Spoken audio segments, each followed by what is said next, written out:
Welcome to the last day of September. We've got a really fun, just cute little book to talk about today. Here we go. Oh yeah, it's a kid's book again. So this is part of a series. It's still being released. I looked and they currently have 3 or 4 released now and a new one. I think it's the 4th one that's coming out, but I could be wrong. That's coming out in like January or something of next year. But eventually, by the time I have kids, I bet the series will be done. And the library only has one. This one. So, that's cool. I'm gonna just have to... I swear, I'm just gonna have like these stacks and stacks and stacks of kids books, and then if I can't ever afford kids, I'm gonna be very disappointed. Because like, when I'm ready... I'm a little on the mood because I read this and then I hopped on the Facebook, which I need to figure out how to... I don't want to delete the app because that is the only way I get any updates for anything ever. But like, because nobody knows how to text. We're millennials, we don't text you. We just post it on Facebook and like, I don't know why you didn't see it, it's your problem. But like, seriously, I need to figure out how to hide this app. I have put it to like the end of my phone. I have put it in a file that has like stop signs and like do not open, and then I still do it. Like, it's just such a second nature thing. And this is so not related. I mean, it's a kid's book. It's a short thing anyways here, but my husband saw this video and he sent it to me and I was like, oh my God. So if you are also nerds, apparently this dude found some articles and it's the first time I've really been like, wow, I'm old. This kid is a child. And he's probably like 18, but it's like, you're like a child. And just like the slang of a teenager, and you're just like, oh, I'm an old now. But he did this video and it was really well done. And he sorts all of these different information stuffs, different studies, and it's like, okay, cool. Apparently, instead of doom scrolling on your phone, which I like to call hope hunting, because eventually there's gotta be some good in there, right? No, thank you Meta for taking that away, for giving me all of the bad news articles. Because of course that's all I care about, right? No matter how many times I hit no, not interested, block page, doesn't matter, they find a new one and you're like, oh my God. Anyways, so yeah, I ended up really shortening this super long story. I read this, hopped on the Facebook, and then I saw that someone I went to high school with is having their 3rd kid, and I'm just over here like, the existential crisis song just starts playing in your brain. Because you're like, aw, look at you, just being able to just decide you're gonna have another kid. Good for you. Like, you don't want to summon the evil eye on them or anything, but you're just like, damn it. Like, you just got to just like go do that. Like, we get to sit here and try and figure out how to become like kind of richy rich to have the luxury that you just did. Because we still have to pay all the same prices as you, just really a lot more on top of it. So much fun. Anyways, I will do it one day. One day it's gonna happen, and I shall be sitting there with my 3 little witchlings. That is the number I would like. But also, I mean, that's like at least $600,000. But also, I mean, that's a house. I looked, there's houses in my town that's like, these are not big houses, not a good neighborhood, small lot, middle of frickin' nowhere, and they're asking like $450,000, and I'm like, what in the F, dude? It's out here. Like, ain't nothing nearby. There is no public transit. Like, why is it so expensive? And then that's just where we're at, in the middle of nowhere, Utah. Like Daybreak? For like a freaking townhome. I don't even think it's a townhome, it's pretty close to a condo, but I think it's listed as a townhome. But like the houses that are connected, like 4 of them together, oh my God, it's like $700,000. And it's an HOA that's super expensive because they lost their lawsuit. So like, oh my God. Anyways, this was the longest intro ever. If you use the timestamps, you were saved. This book, we're gonna talk about this now. This is Sam and the Samhain Scare. It is by Kathleen, Converse, and Hanna Sultanova. Maybe that's how you're supposed to say that name. So obviously this is just a teeny tiny little kids book. It is super fun. It tells the story of, you guessed it, it's Sam, and it is Samhain, and it walks kids through what witches do for Samhain, and it's more of a getting to see like our world as if you were part of our world, which is nice. So like the witchy kids could feel what they're probably gonna see. Most witches kind of do the same things for Samhain, so that was really awesome, and yeah, it was pretty good. I gave this one a 4 out of 5 stars simply because, first of all, it's short, so you gotta get context, but like, you know, it's only like, what, maybe 15 pages? But like, this is the section that got me, okay? Look, beautiful, pretty. I mean, obviously, I love the artwork. It's gorgeous. The color theming, amazing. The illustrator, phenomenal job. But we have Sam's friends think it's a scary time when monsters, ghosts, and shadows shine. Y'all, I'm gonna be reading this book so much when I have a kid.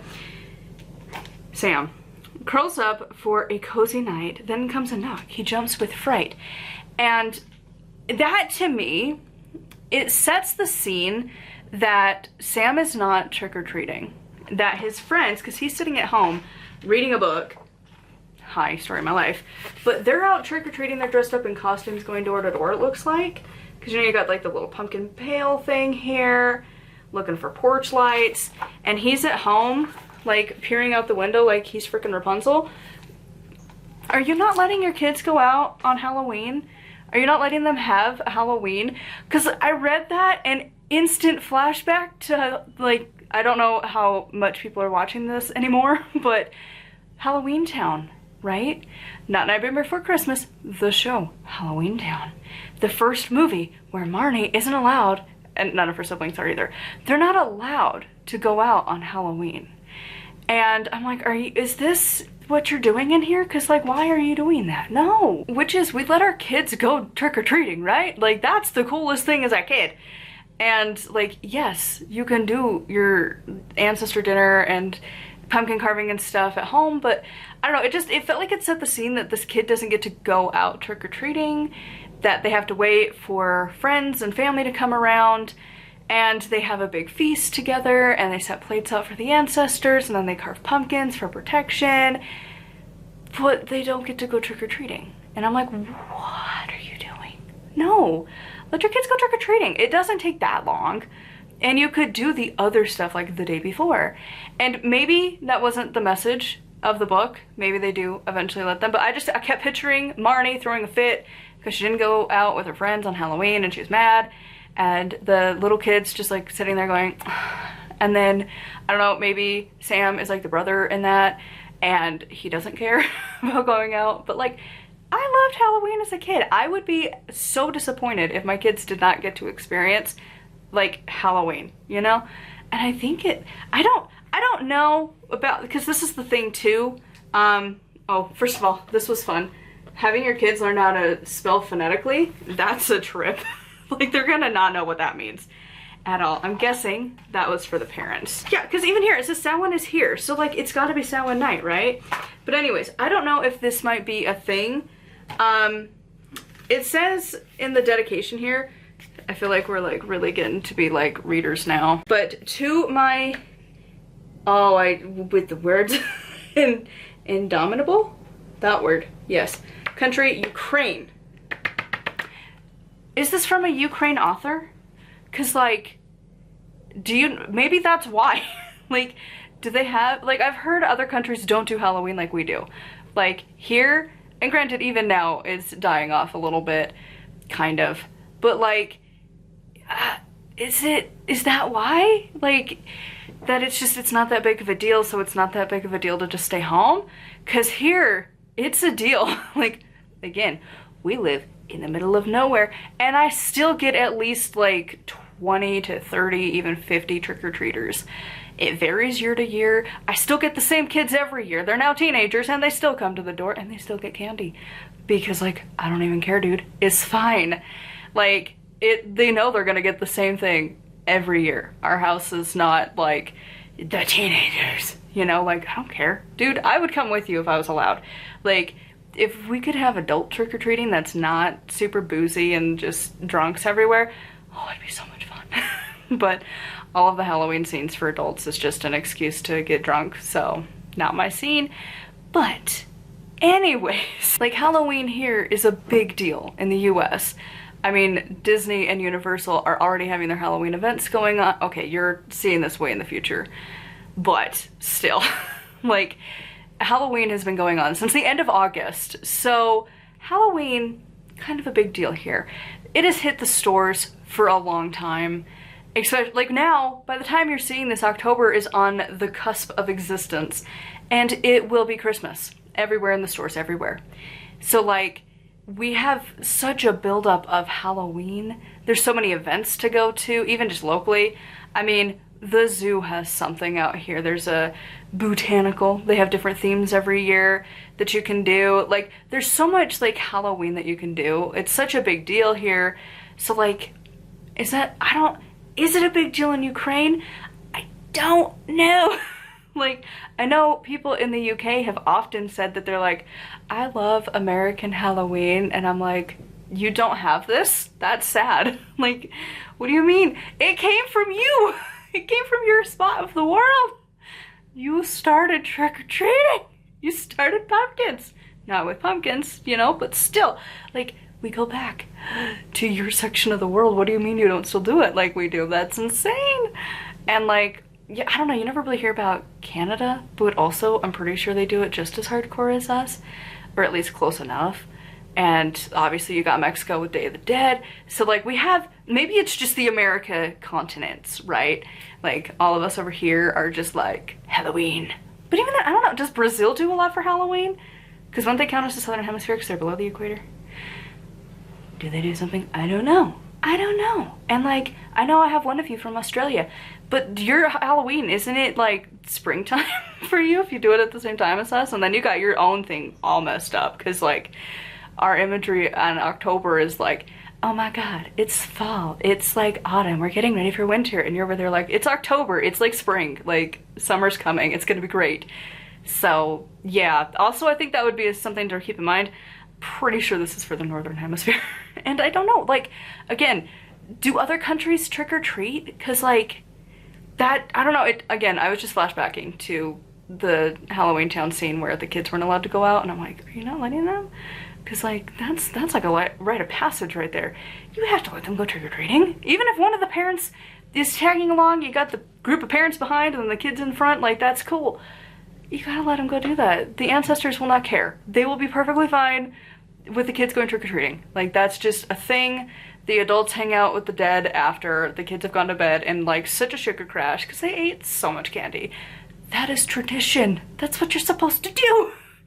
I don't know. Needless to say though, I will be getting this book, and probably all of them in the series if we're being honest, and maybe just having small conversations with our witchlings once they are here about that. But also, I mean, they're gonna see us doing Samhain stuff way in advance.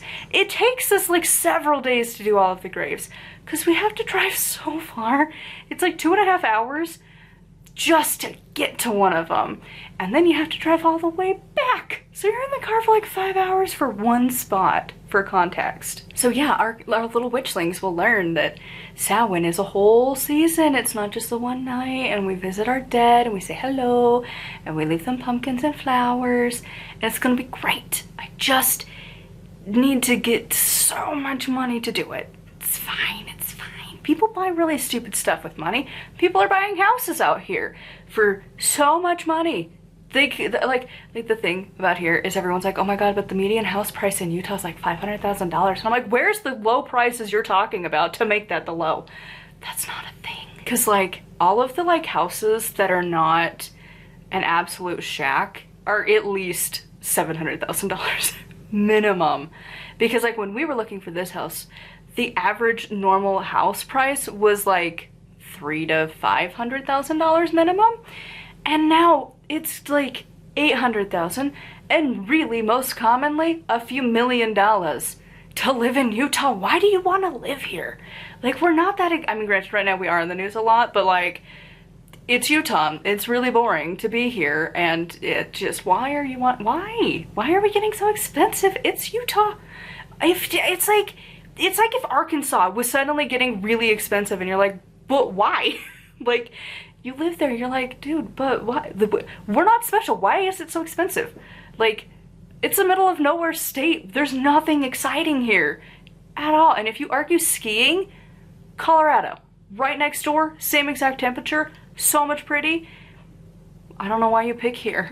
Like, and we don't even have the Sundance Film Festival anymore. So like, there's literally nothing here. Just people. And if you're Mormon, that makes more sense, but I don't think you're gonna be Mormon and watching my stuff. So anyways, this was very rambly. Thank the cold medicine that I've been taking for this rambly video. If you want more of my rambles, it's over on Patreon. I usually try and post about 3 to 4 times a week. And starting tomorrow is Witchtober. I hopefully have managed it, and if it's more book reviews tomorrow, you know I failed my mission. But I'm trying to do a compilation list of all the books I have done since I started keeping my good notes of my recommended books. I think I have enough lists to go for the entire month. Each day will have a different list of like, I recommended this to kids. I recommended this to activists. So like, yeah, I read these two on the same day. Time warp if you remember when I talked about this one. But yeah, so anyways, I'll see you tomorrow, hopefully, for Witchtober. And a huge thank you to my patrons. And until next time, thank you so much for watching, and I'll see you all tomorrow.